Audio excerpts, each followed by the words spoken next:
Nový rok je za rohom a toto je doba, kedy je veľmi populárne stanovať si rôzne predsavzatia, nikdy sa k nim nevrátiť, aby sme si ich mohli stanoviť zase o rok a zase ich nedosiahnuť.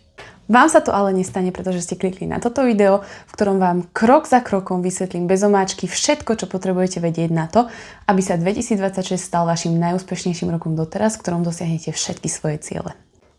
Poďme na to.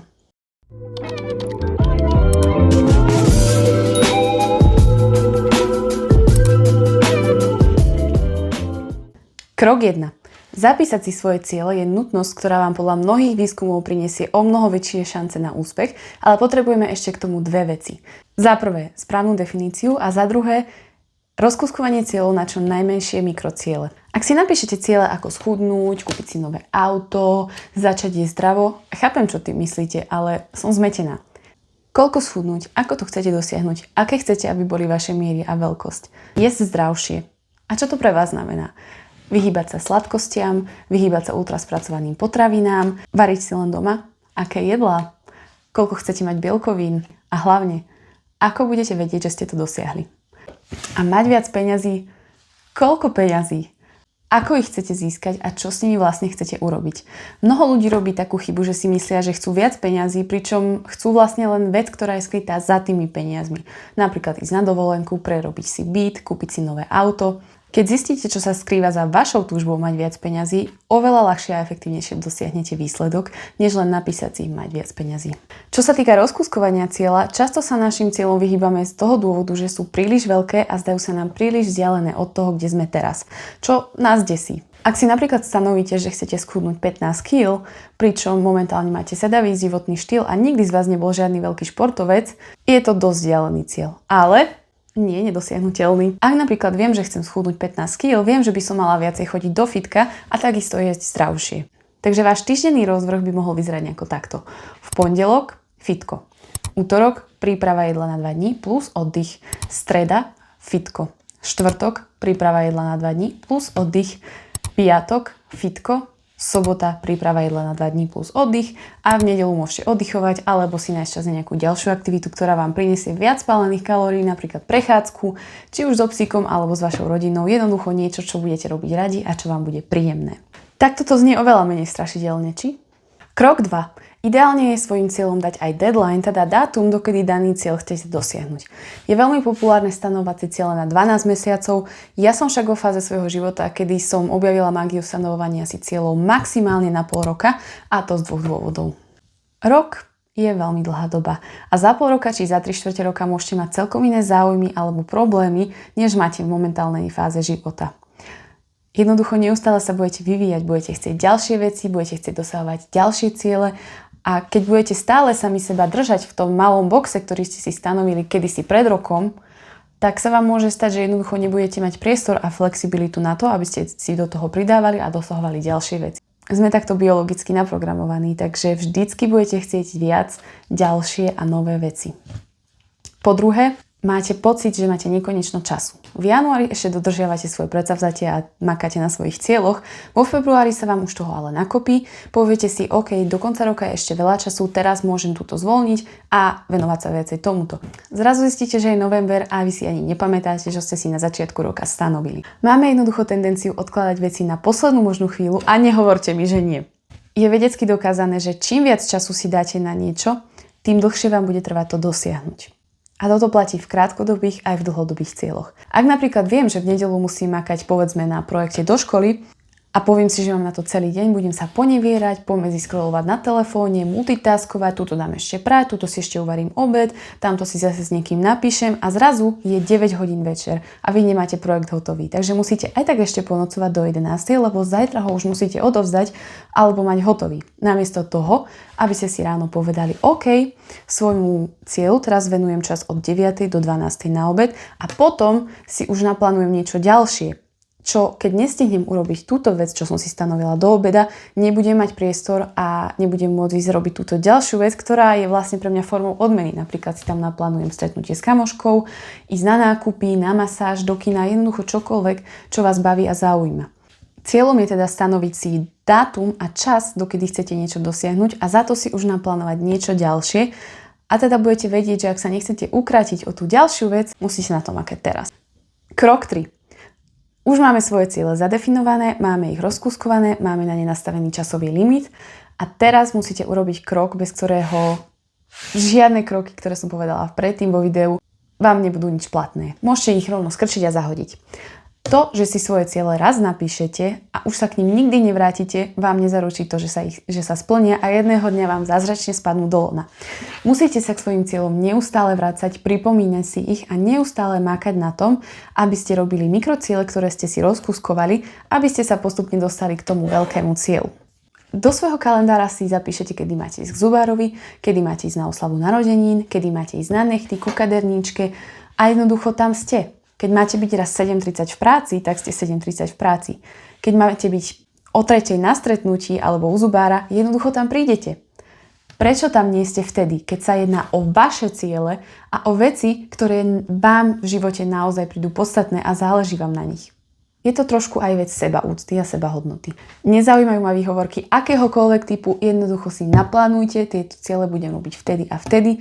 Oznámte to dôležitým ľuďom vo vašom živote, ktorých sa to týka a poviete im, vieš čo, jednoducho tento deň robím toto a toto, od vtedy dovtedy, potom som celá tvoja. Prípadne ich do toho zahrňte. Okrem toho nestačí, že si to len raz naplánujete, pretože život sa neustále mení a pribúdajú nám nové povinnosti a udalosti, ktoré musíme stihnúť. Vždy ale viete, čo vás čaká napríklad najbližší mesiac alebo ideálne každý týždeň. Najlepšie by bolo, keby ste si každú nedeľu sadli, pozreli si svoj týždenný rozvrh a povedali si, aha, tu mám voľný deň, tu mám voľnú hodinu, tu mám voľnú polhodinu. Vrátite sa k svojim cieľom, pozrite sa na svoje mikrociele a všetko pekne si naplánujete a rozdelíte tak, aby v tom bola rovnováha, alebo teda podľa vašej potreby. Ak to neurobíte, verte mi, vcucne vás každodenný život a všetky tie povinnosti a zhon a vyžerú z vás všetku energiu a nedostanete sa k tomu nikdy. 4. krok. Ku každému svojmu cieľu si dajte aj svoj osobný dôvod, prečo ten cieľ chcete dosiahnuť. Ak váš jediný dôvod, prečo chcete daný cieľ je mala by som, chcela by som, páčilo by sa mi, to nestačí. My vieme, že by sme mali viac cvičiť. Vieme, že by sme mali jesť menej sladkosti. Vieme, že by sme mali menej scrollovať. Vieme, že by sme mali makať na tom, na čom nám záleží. To ale nie je dostatočné prečo. Toto prečo určite nie je silnejšie ako slasť, ktorú cítime, keď daný zlozvyk robíme. Preto, ak chceme mať skutočné výsledky, musíme mať silný dôvod, pre ktorý to robíme. Napríklad ja.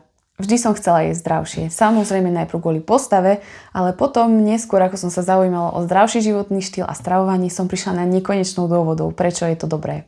Hormonálna rovnováha, stav našich orgánov, stav pokožky, starnutie, neschopnosť sústrediť sa, vplyv na náš cyklus a celkovú dlhovekosť. Naštudovala som si všetko a hlavne negatívne následky toho, keď tento zlozvyk neprelomíte a nevybudujete si zdravší.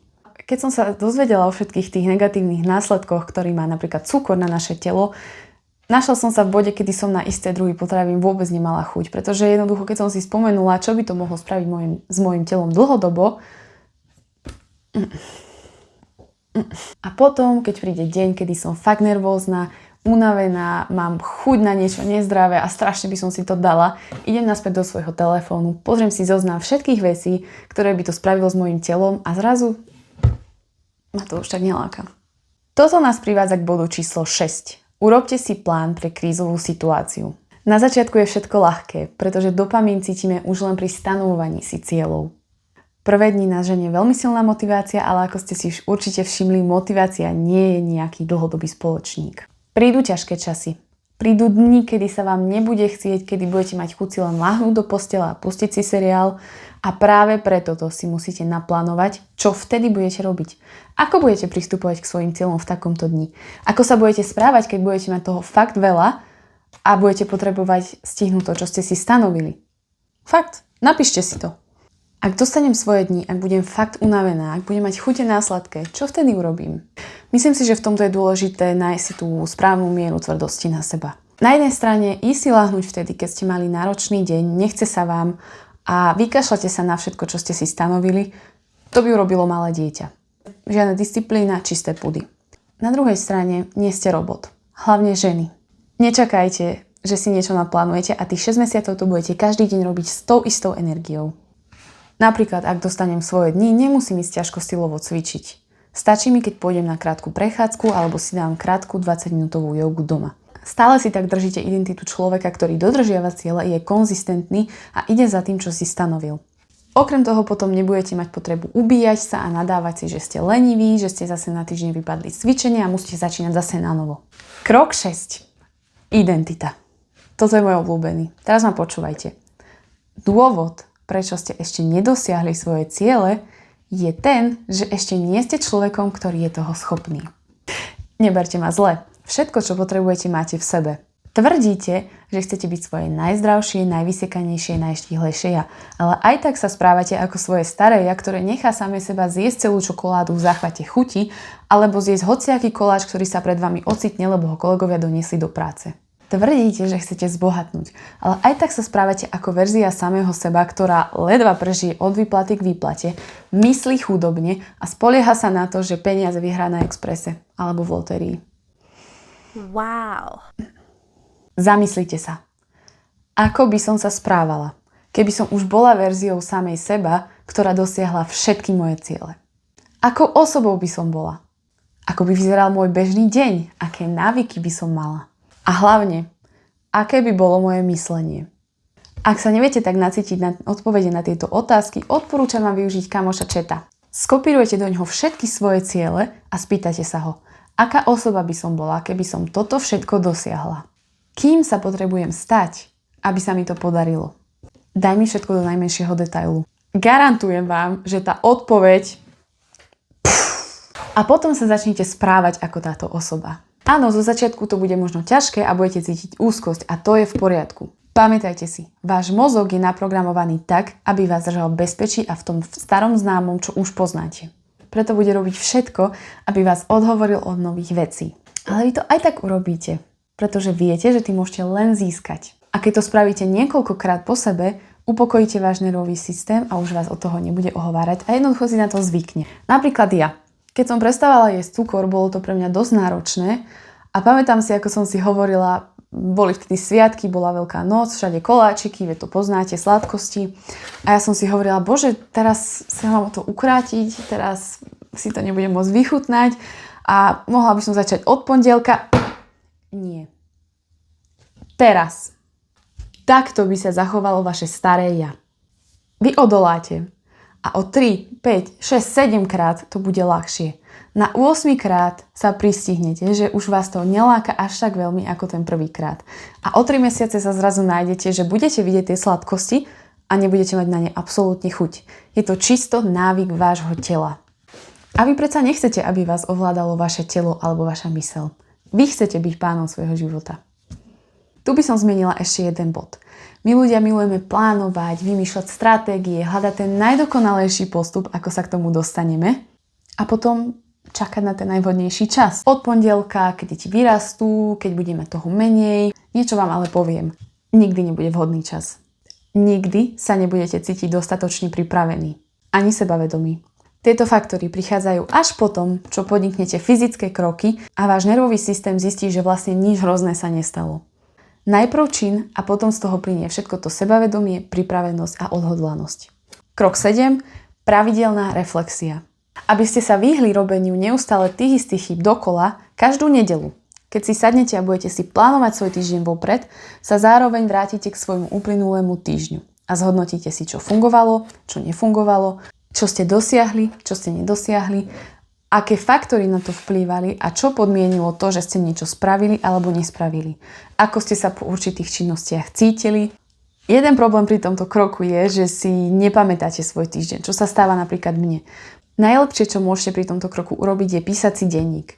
Zaznačiť si, čo ste vlastne všetko spravili, aký ste mali deň, akú ste mali náladu, ako ste sa cítili. Jednak si takto zapisujete a dokumentujete svoj život. Druhá vec, uvoľňujete svoje emócie. A tretia vec, viete sa vrátiť a zhodnotiť, čo má vplyv na váš život a aké vzorce sa tam neustále opakujú. Ak sa na to necítite, kľudne si to píšte aj do poznámok v telefóne.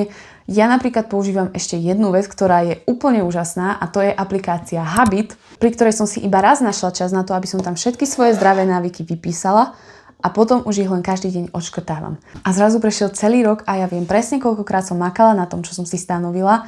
Viete si tam dávať rôzne štatistiky, koľko ste to robili, ako dlho, koľkokrát, jednoducho túto aplikáciu by som nedala za nič. pretože je veľmi ľahké už na druhý deň zabudnúť, čo ste vlastne robili deň predtým v tom všetkom zhone a uponáhlanom živote, ktorý nás dnešná doba učí. Jednoducho každý deň predtým, než pôjdete spať a budete si nastavovať budík, si odklikáte a odškrtáte všetko, čo ste v ten deň stihli a čo ste nestihli. A v tejto časti chcem zmieniť ešte ďalšiu vec. Chváľte sa. Zaslúžite si uznanie za to všetko, čo robíte. Zaznamenajte si každý, hoci ako malý úspech. Ak ste si napríklad naplánovali, že budete cvičiť 3-krát do týždňa, ale urobili ste to len raz, stále je to krok dobrým smerom. Stále je to lepšie, než to, ako by ste nešli vôbec. Len si uvedomte, prečo ste to zvyšné 2 razy nespravili, čo na to malo vplyv a urobte všetko preto, aby ste sa tomu na budúce vyvarovali. Chváliť samého seba a zaznamenávať svoje úspechy je veľmi dôležité pre budovanie vlastnej sebahodnoty a pozitívnej sebadôvery. Je veľmi ľahké vpadnúť do nastavenia mysle, kedy sme svojim najväčším nepriateľom a ubíjame sa za všetko, čo sme nespravili alebo sme to urobili zle. Existuje mnoho výskumov, ktoré potvrdzujú, aká kontraproduktívna je kritika a aké pozitívne výsledky prináša, keď sami seba oceňujeme. Samozrejme, istú konštruktívnu kritiku a sebareflexiu mať musíte, ináč by ste si mysleli, že ste najlepší na svete a vtedy sa predsa nemusíte nikam posúvať. Ale je rozdiel všimnúť si vzorce správania, ktoré ma blokujú pred dosiahnutím mojich cieľov a poučiť sa z toho a vzáť si z toho to dobré a lekciu, než ešte týždeň si nadávať do hlúpych a neschopných, prečo som to neurobila ináč. Majte na pamäti, že vaše podvedomie vás počúva a váš mozog je naprogramovaný tak, aby vás podporoval vo vašich presvedčeniach a stále ich dookola potvrdzoval vo vonkajšom svete. To, čo si neustále opakujete, sa nakoniec stane pravdou. To nás privádza ku koncu tohto videa a ak ste sa dostali až sem, gratulujem! Urobili ste prvý krok k tomu, aby ste sa dostali bližšie k životu svojich snov. Ak sa vám toto video páčilo, nezabudnite mi dať like a odber, aby vám neušli ďalšie zaujímavé videá, ktoré vás privedú ešte bližšie k vášmu vysnenému životu. A ak svoju zmenu a ciele v novom roku myslíte naozaj vážne, hoďte mi dole do komentára toto horiace srdiečko, aby som vedela, že ste tu a že ste preto naozaj zapálení. Pamätajte si, jediný dôvod, prečo nedosiahnete svoje ciele je ten, že na nich raz prestanete makať. Teším sa na vás v ďalšom videu.